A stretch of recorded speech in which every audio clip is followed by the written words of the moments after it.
This is Tom Fox. Welcome to the newest edition in the Compliance Podcast Network, my latest podcast, Compliance and Coronavirus.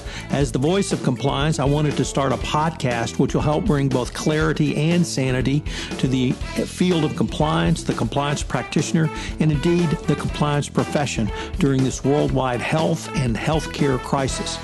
Taking up a variety of topics as diverse as working from home, to sporting events, to the role of the board of directors, to crisis management, to the role of supply chains.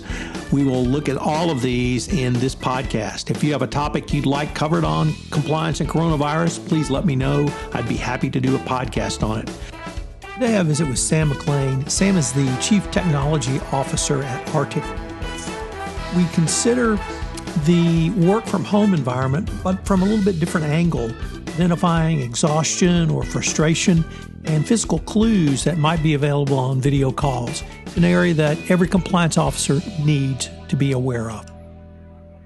Hello, everyone. This is Tom Fox back for another episode. And today I have with me Sam McLane. Sam is the Chief Technology Officer at Arctic Wolf. And we're going to talk about an issue that I think does not get nearly enough play, if at all, today in the area of coronavirus. And that is, how can you stay engaged as an employer, as an employee in the era of virtual working and working from home? So, Sam, first of all, with that incredibly long-winded introduction, welcome and thank you so much for taking the time to visit with me today. Oh, thanks for having me, Tom. It's great to be here. Sam, I was wondering if you could tell the audience a little bit about your professional background and your work at Arctic Wolf. Sure. So as Chief Technology Officer here at Arctic Wolf Networks, I basically am an evangelist for the service, as well as sort of keep my hands in all the different areas of the company.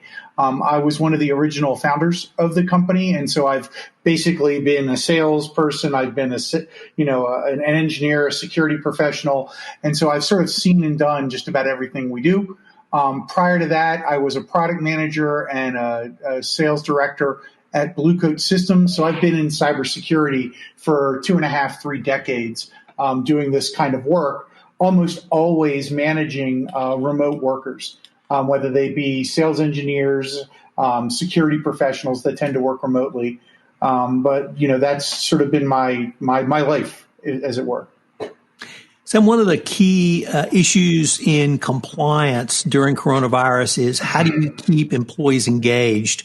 How do you get your message of compliance, whether it be my type of compliance, which is anti-corruption compliance, anti-money laundering, cyber compliance, trade sanction compliance, really any compliance? How do you keep that message in front of an employee's mind through engagement? But you guys take it a step further, because you ask the question of, how do you identify exhaustion? How do you identify frustration? How do you identify an employee who may be getting close to that line?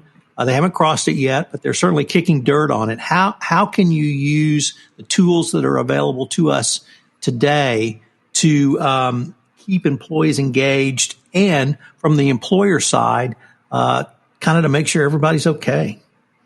No, Tom, it's a great question, and it's an interesting topic. Being a part of the cybersecurity industry, the past couple of years, the sort of national conferences, whether it's RSA or Black Hat, have had tracks on the mental health of security professionals, mostly because they're overworked. And they're generally jump from fire to fire, so they're always in high pressure situations. So we work hard at Arctic Wolf to make sure that our security professionals are well cared for. You sort of stay in tune with them, because burnout's a problem.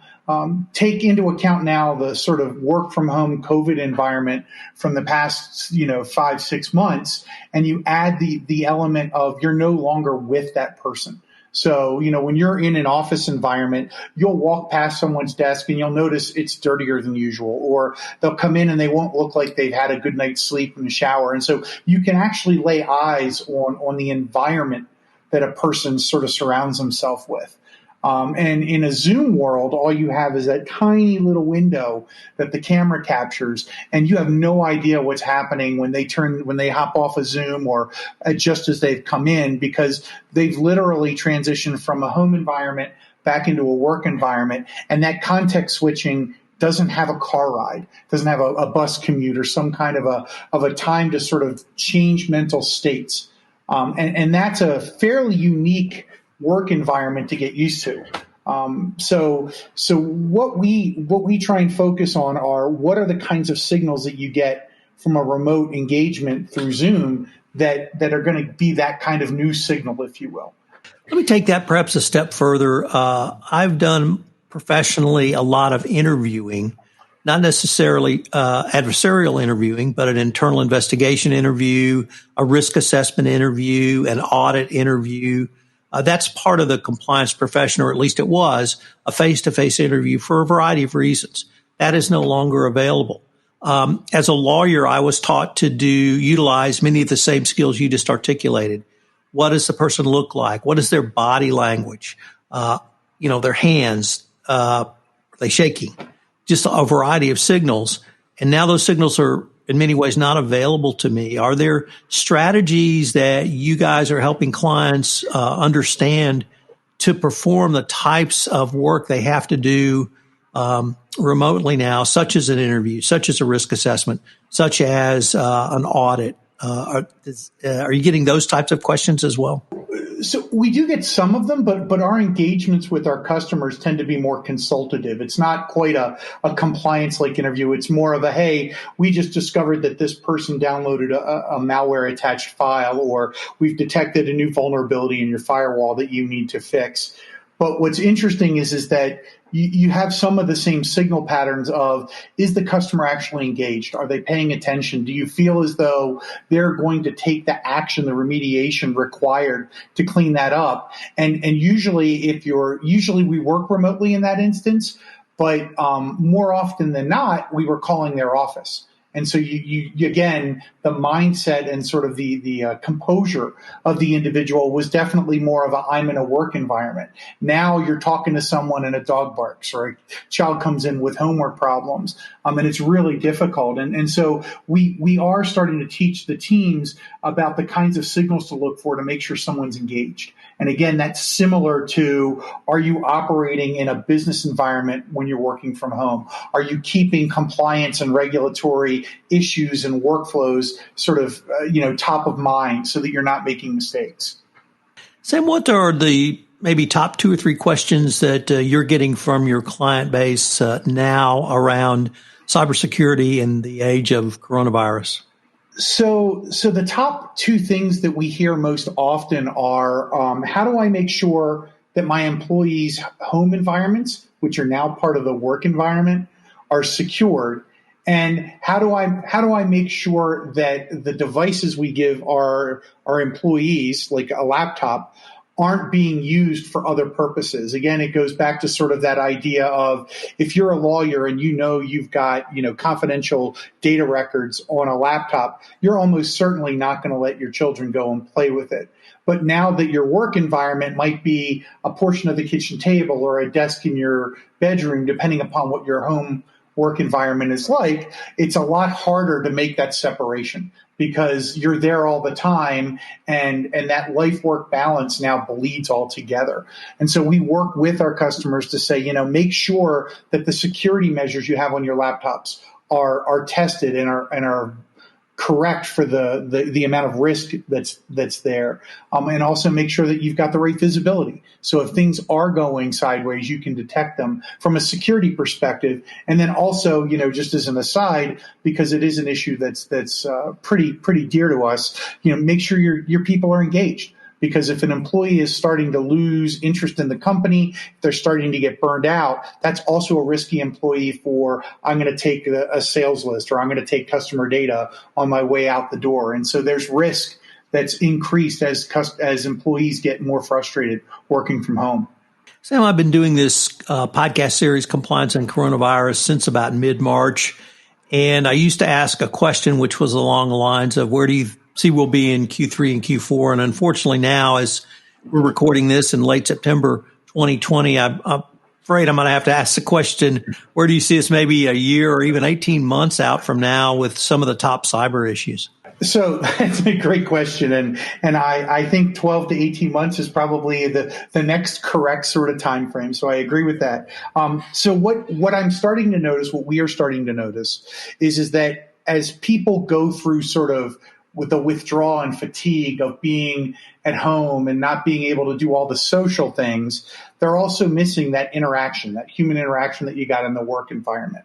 So people are starting to figure out what are the correct ways to reestablish work from home, but work from the office sort of policy.